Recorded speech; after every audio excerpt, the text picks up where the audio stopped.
दोस्तों ये कहानी है ब्रिन नाम की एक लड़की की, जो कि अपने पूरे घर में अकेली रहती थी। लेकिन फिर एक रात एक एलियन ब्रिन के घर में आ जाता है और वो एलियन ब्रिन को पकड़ने लगता है। मगर वो एलियन ब्रिन को क्यों पकड़ना चाहता है और क्या ब्रिन उस एलियन से बच पाएगी, चलिए देखते हैं इस कहानी में। तो कहानी की शुरुआत में हम जंगलों के बीच बने एक घर में ब्रिन को देखते हैं। ब्रिन इस पूरे घर में अकेली रहती है और उसका घर भी टाउन से बाहर बना है। ब्रिन की मॉम के मरने के बाद अब इस दुनिया में उसका कोई भी नहीं है। लेकिन ब्रिन की मॉम का सपना था कि वो पूरे टाउन का एक मॉडल बनाए और अब ब्रिन टाउन के मॉडल को बनाकर अपनी मॉम का सपना पूरा करना चाहती है। अब ब्रिन एक पार्सल तैयार करके उसे पोस्ट करने जाने लगती है। तभी ब्रिन को उसके घर के बाहर एक गोला बना दिखता है। ब्रिन को समझ नहीं आता कि ये गोला यहाँ कैसे बना, लेकिन ब्रिन इस बात पर खास ध्यान नहीं देती और उस जगह पर पानी डालती है और अपनी गाड़ी में आकर बैठ जाती है। ब्रिन स्माइल करने की कोशिश करती है। इसके बाद वो शहर की तरफ जाने लगती है। इसी दौरान उसे अपने टाउन का एक लड़का दिखता है।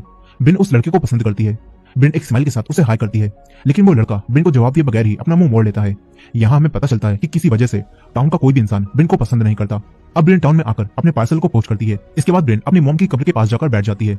ब्रिन काफी उदास थी। तभी उसे टाउन के कुछ लोग दिखते हैं, इसीलिए ब्रिन तुरंत यहाँ से जाने लगती है। ब्रिन उन लोगों को भी हाई करती है, लेकिन कोई भी ब्रिन को जवाब नहीं देता। तभी रास्ते में ब्रिन को एक पुलिस ऑफिसर अपनी वाइफ के साथ दिखते हैं, जो कि असल में ब्रिन की एक फ्रेंड मॉड के मॉम डैड थे। मगर ब्रिन उन्हें देखते ही छुप जाती है और जब वो यहाँ से चले जाते हैं तो ब्रिन चैन की सांस लेती है। इसके बाद ब्रिन अपने घर वापस आकर अपनी दोस्त मॉड को लेटर लिखती है और उसे बताती है कि मैंने आज तुम्हारे मॉम डैड को देखा। अब तभी यहाँ पर एक मेलमैन आता है। वो ब्रिन के लिए एक पार्सल लाया था, लेकिन वो भी उस पार्सल को बाहर ही फेंक कर यहाँ से चला जाता है। ब्रिन उस पार्सल को उठाकर लाती है और अपने घर में आकर एक गाना चलाती है और अकेले ही डांस करने लगती है। उस पार्सल में स्कूल का एक मॉडल था, जिसे ब्रिन अपने टाउन के मॉडल में रख देती है। इसके बाद ब्रिन अपने रोज के काम करने लगती है। इसी दौरान हम देखते हैं कि ब्रिन बहुत अकेली है। हालांकि वो अकेली नहीं रहना चाहती, लेकिन पास्ट में कुछ ऐसा हुआ है जिससे पूरे टाउन के लोग उसे पसंद नहीं करते और इसी वजह से ब्रिन टाउन से बाहर जंगलों के बीच रहती है। अब ब्रिन अपनी दोस्त मॉड को याद करती है और उसी लेटर में लिखती है कि यकीन नहीं होता कि 10 साल बीत चुके हैं, लेकिन आज भी मैं खुद को माफ नहीं कर पाऊंगी। यहाँ हमें समझ नहीं आता कि आखिर मॉड के साथ क्या हुआ है, लेकिन इस सवाल का जवाब हमें आगे मिलेगा। खैर, इसके बाद रात हो जाती है और ब्रिन लाइट्स ऑफ करके सो जाती है। मगर रात में अचानक से लाइट्स खुद ही ऑन हो जाती हैं। घर में एक गाना बजने लगता है। इसके बाद सारी लाइट्स दोबारा से ऑफ हो जाती हैं। तभी बाहर से कुछ गिरने की आवाज आती है, जिससे ब्रिन की आंख खुल जाती है। ब्रिन देखती है कि कोई डस्टबिन के अंदर के कचरे को बाहर फैला रहा है। उसे लगता है कि ये कोई डॉग होगा, इसीलिए ब्रिन उससे भगाने के लिए जाने लगती है। ब्रिन लाइट्स को ऑन करती है, लेकिन अब कोई भी लाइट ऑन नहीं होती। तभी ब्रिन घर के दरवाजे को देखती है, जो कि खुला हुआ था। ब्रिन ये देखकर चौंक जाती है। तभी उसे घर के अंदर कोई दिखता है, जो कि एक अजीब सी आवाज निकालकर दूसरी तरफ दौड़ता हुआ चला जाता है। ब्रिन उस क्रिएचर को देखकर काफी डर जाती है। तभी वो क्रिएचर ब्रिन को देख लेता है। ब्रिन अपने रूम की तरफ भागती है। वो क्रिएचर ब्रिन के पीछे भागता हुआ आता है। ब्रिन अपने रूम में बेड के पीछे छुप जाती है। तभी वो क्रिएचर इसी रूम में आ जाता है। ब्रिन काफी डरी हुई थी। वो धीरे धीरे बेड के नीचे जाने लगती है। तभी वो क्रिएचर इस तरफ आता है, लेकिन वो ब्रिन को नहीं देख पाता और खिड़की से घर के बाहर चला जाता है। ब्रिन चैन की सांस लेती है और तुरंत ही उठकर खिड़की को बंद कर देती है। अब ब्रिन एक हथियार लेकर नीचे की तरफ जाती है और तुरंत ही घर के दरवाजे को बंद कर देती है, ताकि क्रिएचर दोबारा अंदर ना पाए। लेकिन तभी इस घर की सारी इलेक्ट्रॉनिक चीजें खुद ही ऑन हो जाती हैं। ब्रिन तुरंत ही सारी चीजों को बंद करती है, ताकि क्रिएचर उनकी आवाज सुनकर दोबारा अंदर ना पाए। इसके बाद ब्रिन फोन के पास जाकर मदद के लिए कॉल करती है, लेकिन एक अजीब सी आवाज से खिड़की का ग्लास टूट जाता है और इलेक्ट्रॉनिक चीजें खुद ही चलने लगती हैं। तभी ब्रिन भागती है, लेकिन उसे वही क्रिएचर दिखता है, जो कि घर के अंदर आ चुका था। ब्रिन बचकर भागती है और एक जगह पर आकर छुप जाती है, लेकिन वो क्रिएचर भी यहीं आ जाता है। वो ब्रिन को देख लेता है। क्रिएचर ब्रिन के पास आ जाता है। तभी ब्रिन उस पर हमला करके यहाँ से भागती है, लेकिन वो क्रिएचर अपनी टेलेकिनेसिस पावर से दरवाजा तोड़कर ब्रिन के मार देता है। ब्रिन वहीं गिर जाती है, लेकिन ब्रिन बचकर दूसरे रूम में जाने लगती है। मगर वो क्रिएचर यहाँ आकर ब्रिन को देख लेता है। वो ब्रिन के बनाए उसी टाउन के मॉडल को तोड़ देता है और ब्रिन को अपनी तरफ खींचने लगता है।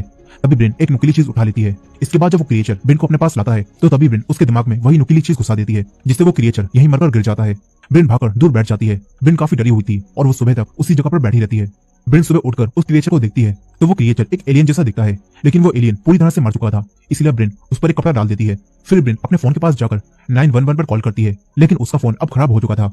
ब्रिन दूसरी इलेक्ट्रॉनिक चीजों को देखती है और अब सारी इलेक्ट्रॉनिक चीजें पहले ही खराब हो चुकी थी। ब्रिन अपनी गाड़ी के पास जाती है, लेकिन अब उसकी गाड़ी भी स्टार्ट नहीं होती। ब्रिन इससे काफी परेशान हो जाती है, लेकिन फिर ब्रिन हौसला रखती है। वो सबसे पहले बात लेकर अपनी हालत को ठीक करती है और घर के टूटे हुए दरवाजे को एक सोफे से ब्लॉक कर देती है, ताकि कोई भी जानवर घर के अंदर ना आ पाए।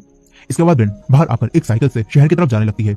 तभी ब्रिन को रास्ते में उसी मेलमैन का ट्रक दिखता है और उसका रास्ते में एक्सीडेंट हो चुका था। ब्रिन यहीं एक घर को देखती है, जो कि टूटा हुआ था। ऐसा लगता है कि यहाँ भी रात में वैसा ही एलियन आया होगा।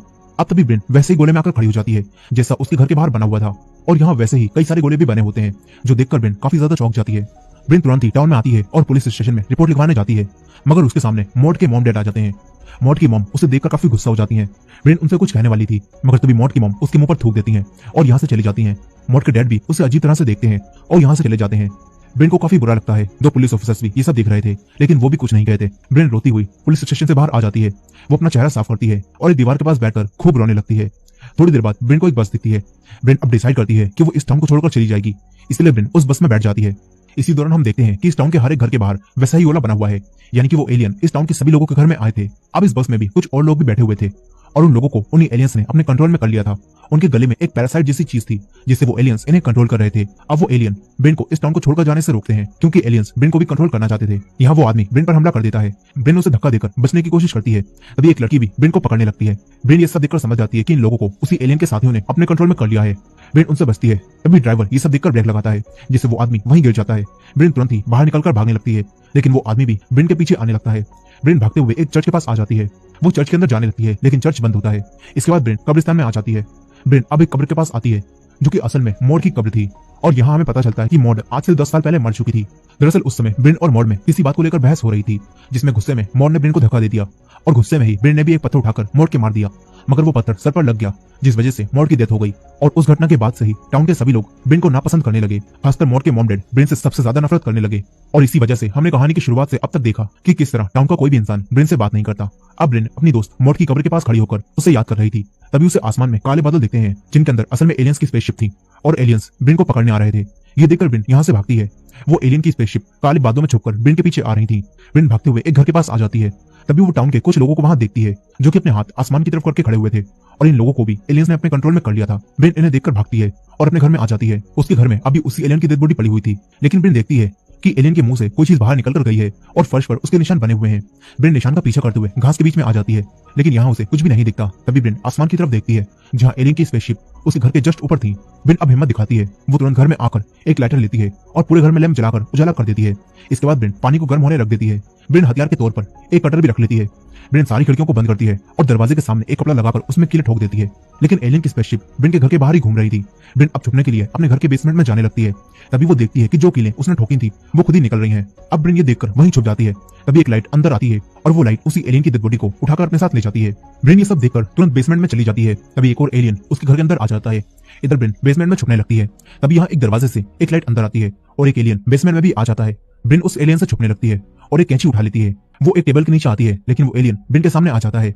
ब्रेन बचकर दूसरी तरफ जाती है और एलियन को कैंची दिखाकर डराने की कोशिश करती है, मगर वो एलियन अपनी टेलीकिनेसिस पावर से कैंची को दूर फेंक देता है। इसके बाद वो एलियन ब्रेन के हाथों से एक फोटो छीनता है जो कि ब्रेन और मॉड की बचपन की फोटो थी। यहाँ ब्रेन तुरंत भागकर बेसमेंट से बाहर आ जाती है, लेकिन यहाँ वही दूसरा एलियन ब्रेन पर हमला कर देता है। ये एलियन ब्रेन को मारना चाहता था। तभी ब्रेन उसके हाथ पर काटकर बच जाती है। ब्रेन तुरंत ही गर्म होते हुए पानी के पास जाती है और खोलते हुए पानी को उस एलियन के ऊपर डालने लगती है, लेकिन खोलते हुए पानी से भी उस एलियन को ज्यादा फर्क नहीं पड़ता। वो दोबारा उठकर ब्रेन पर हमला करने वाला था। तभी ब्रेन दरवाजे के दूसरी तरफ जाती है। यहाँ दूसरे एलियन लाइट की मदद से ब्रेन को पकड़ने की कोशिश करते हैं, लेकिन ब्रेन उनसे बच जाती है। तभी ये एलियन ब्रेन की तरफ आने लगता है। ब्रेन यहाँ से पीछे हटती है, लेकिन ये एलियन ब्रेन के सामने आ जाता है। ब्रेन धीरे धीरे एक रूम में जाकर दरवाजे को बंद कर लेती है, लेकिन वो एलियन दरवाजे पर हमला करके उसे तोड़ देता है। ब्रेन खिड़की से बाहर जाने लगती है, लेकिन वो एलियन ब्रेन को पकड़ लेता है। ब्रेन उसके एक लात मारती है और उसे दूर करती है। ब्रेन एक डंडे से उसे रोकने लगती है, लेकिन वो एलियन उस डंडे को तोड़ देता है। तभी ब्रेन डंडे की नुकीली साइड को एलियन के अंदर घुसा देती है और इस एलियन को भी मारकर इसका खेल खत्म कर देती है। ब्रेन तुरंत ही खिड़की से बाहर जाती है। वो काफी डरी हुई थी। तभी उसे एक और एलियन दिखता है जिसके बड़े बड़े पैर थे। ब्रेन उसे देखकर यहाँ से भागती है। तभी वही आदमी जो एलियन के कंट्रोल में था वो ब्रेन को पकड़ लेता है और उसे खींचकर उसी एलियन के पास ले आता है। वो एलियन एक अजीब सी तरह का डांस करता है जिससे स्पेसशिप इन दोनों को ऊपर खींचने वाली थी। तभी ब्रेन खुद को बचाकर अलग हो जाती है और उस आदमी के लात मारकर उसे दूर कर देती है। इसी दौरान स्पेसशिप से लाइट निकलती है और वो आदमी हवा में लटक कर ऊपर जाने लगता है, लेकिन एलियंस उस आदमी को नीचे फेंक देते हैं। इसके बाद एलियन स्पेसशिप अलग होकर दूसरी दिशा में चली जाती हैं। इधर ये बड़े पैरों वाला एलियन ये सब देखकर ब्रेन के पीछे पड़ जाता है। ब्रेन भागती हुई अपने घर के पास आती है। तभी वो एलियन उसके घर के ऊपर चढ़कर तेजी से चीखता है और ब्रेन के पीछे आने लगता है। ब्रेन को अपनी गाड़ी देती है। वो गाड़ी के दूसरी तरफ आ जाती है और वो एलियन गाड़ी के अंदर फंस जाता है। एलियन के एक पैर की वजह से नीचे की गाड़ी टूट जाती है और ऑयल नीचे गिरने लगता है। ये देखकर ब्रेन अपना लाइटर निकालती है और गाड़ी में आग लगा देती है, जिसके बाद गाड़ी में एक धमाका होता है और वो एलियन भी गाड़ी के साथ जलकर मर जाता है। ब्रेन की जान बच जाती है। तभी स्पेसशिप के अंदर से लाइट बाहर आती है। ब्रेन तुरंत ही लाइट से बचते हुए अपने घर के एक रूम में आ जाती है, लेकिन अब यहाँ पर वही एलियन आता है जो बेसमेंट में ब्रेन के साथ था। वो दरवाजा खोलकर रूम के अंदर आ जाता है। ब्रेन यहाँ छुप जाती है। इस रूम में ब्रेन के वो सभी लेटर थे जो मॉड के मरने के बाद उसने मॉड को लिखे थे और यहाँ ब्रेन और मॉड की कई सारी फोटोज भी थी। ये एलियन उन सभी चीजों को देखने लगता है। तभी ब्रेन पीछे से उस पर हमला करती है, लेकिन ये एलियन अपनी पावर से ब्रेन को दूर फेंक देता है, मगर ब्रेन किसी तरह दोबारा उठकर यहाँ से भागती है, लेकिन एलियन उसे देख लेता है। वो ब्रेन के पीछे आने लगता है। इधर ब्रेन एक रूम में आ जाती है, मगर तभी रूम के अंदर एक रेड लाइट आती है जिससे ब्रेन वहीं फ्रीज हो जाती है और रूम की छत से चिपक जाती है। ब्रेन अपने हाथ पैर नहीं हिला पाती। इसके बाद वही एलियन यहाँ आता है और उड़कर ब्रेन के सामने आ जाता है। फिर इस एलियन के मुंह से वही पैरासाइट निकलता है जिससे एलियंस ने बाकी लोगों को कंट्रोल कर रखा था। अब ये पैरासाइट ब्रेन की तरफ बढ़ता है और उसके मुंह में चला जाता है। ब्रिन कुछ भी नहीं कर पाती। तभी उसकी आंख खुलती है और उसे लगता है कि अब तक जो कुछ भी उसके साथ हो रहा था वो सब बस एक सपना था। ब्रिन अब खुश हो जाती है, लेकिन हकीकत में ये सब हेलुसिनेशन थे और उस पैरासाइट ने ब्रिन के दिमाग को काबू करके ब्रिन को उसकी यादों में भेज दिया होता है। यहाँ इन हेलुसिनेशन में ब्रिन के सामने उसकी दोस्त मॉड आती है, जो कि यहाँ मरी नहीं थी बल्कि जिंदा थी। ब्रिन उसे देखकर खुश हो जाती है और उससे कहती है कि मुझे माफ कर दो। और यही डायलॉग इस फिल्म का पहला और एक आखिरी डायलॉग है और यही इस मूवी की खास बात है, क्योंकि इस मूवी का पूरा रन टाइम 93 मिनट्स है और इस मूवी में सिर्फ यही एक डायलॉग बोला गया है। आप इस वीडियो को शुरू से दोबारा से देख सकते हैं और शुरू से लेकर अब तक ब्रिन ने कुछ भी नहीं कहा और ना ही किसी और ने कुछ कहा। खैर यहाँ ब्रिन मॉड को देखकर उससे माफी मांगती है। तभी वो समझ जाती है कि ये सब हेलुसिनेशन है, इसलिए ब्रिन अपने हलक में हाथ डालकर उस पैरासाइट को बाहर निकाल देती है। ब्रिन असली दुनिया में आ जाती है और अपने आप को घर से बाहर पाती है। वो इस पैरासाइट को खत्म करने की कोशिश करती है, लेकिन ये पैरासाइट बच जाता है और तभी एलियन स्पेसशिप यहाँ आती है, जिससे एक लाइट बाहर आती है और उस लाइट से इस पैरासाइट को एक नया शरीर मिल जाता है। अब ब्रिन ये सब देखकर यहाँ से भागती है। इसी दौरान हम देखते हैं कि इस पूरे टाउन में एलियंस लोगों को अपने कंट्रोल में कर रहे हैं। अब यहाँ ब्रिन बचते हुए जंगलों में आ जाती है। तभी अचानक से ब्रिन के सामने उसके जैसी ही ब्रिन आती है, मगर असल में वो एलियन थी। अब वो एलियन ब्रिन असली ब्रिन के चाकू मार देती है, लेकिन असली ब्रिन उसी कटर की मदद से इस एलियन को भी मार देती है। असली ब्रिन बचकर आगे जाती है, लेकिन तभी उसके सामने फिर से वही बड़े पैरों वाला एलियन आ जाता है और तभी एलियन स्पेसशिप ब्रिन को ऊपर खींच लेती है। अब ब्रिन एलियंस के कब्जे में आ चुकी थी। सारे एलियंस ब्रिन को घेरकर खड़े हो जाते हैं। फिर एलियंस अपने हाथ से ब्रिन की यादों को देखने लगते हैं और ब्रिन को भी अपनी पुरानी यादें देखने लगती हैं। यहाँ ब्रिन अपने आप को अपनी मॉम के साथ देखती है। फिर उसे अपना वो पल याद आता है जब उसकी मौत के साथ लड़ाई हो रही थी और वो मौत को पत्थर मार रही थी।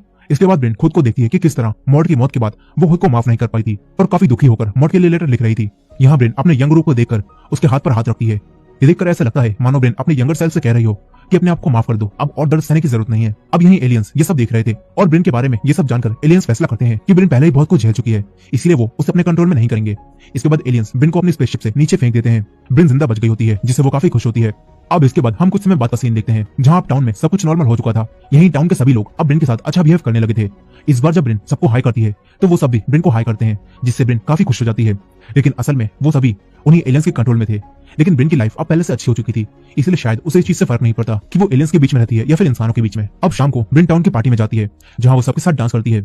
इसी दौरान हम आसमान में उन्हीं एलियंस की स्पेसशिप को देखते हैं और इसी एंडिंग के साथ ये कहानी यहीं खत्म हो जाती है। दोस्तों, इस कहानी के एंडिंग के कई मतलब हो सकते हैं, लेकिन मेरी थ्योरी के हिसाब से तो एलियंस ने इस टाउन के सभी लोगों को अपने कंट्रोल में कर लिया होगा और ब्रिन एलियंस के बीच में खुशी से इसलिए रहने लगी होगी क्योंकि उसके लिए तो एलियंस वही सब लोग थे जो उसे कभी पसंद ही नहीं करते थे, ना उससे बोलते थे और ना ही ब्रिन उनके बीच में खुश थी। लेकिन ये एलियंस ब्रिन के साथ अच्छा बिहेव भी करते थे और उससे बोलते भी थे, जिससे ब्रिन उनके बीच में खुश थी। यहाँ ब्रिन ने इस मूवी का टाइटल यानी कि no one will save you को भी जस्टिफाई कर दिया था, यानी कि ब्रिन ने एलियंस से अपने आप को अकेले ही बचाया और अपने पास्ट से भी आखिरकार खुद ही मूव ऑन कर लिया। खैर, आपको क्या लगता है? अपनी थ्योरीज कमेंट में बताना मत भूलेगा और ये वीडियो पसंद आई हो तो इस वीडियो को लाइक करके हमारे चैनल वॉच मिस्ट्री हिंदी को सब्सक्राइब कर लीजिए। मिलते हैं नेक्स्ट वीडियो में।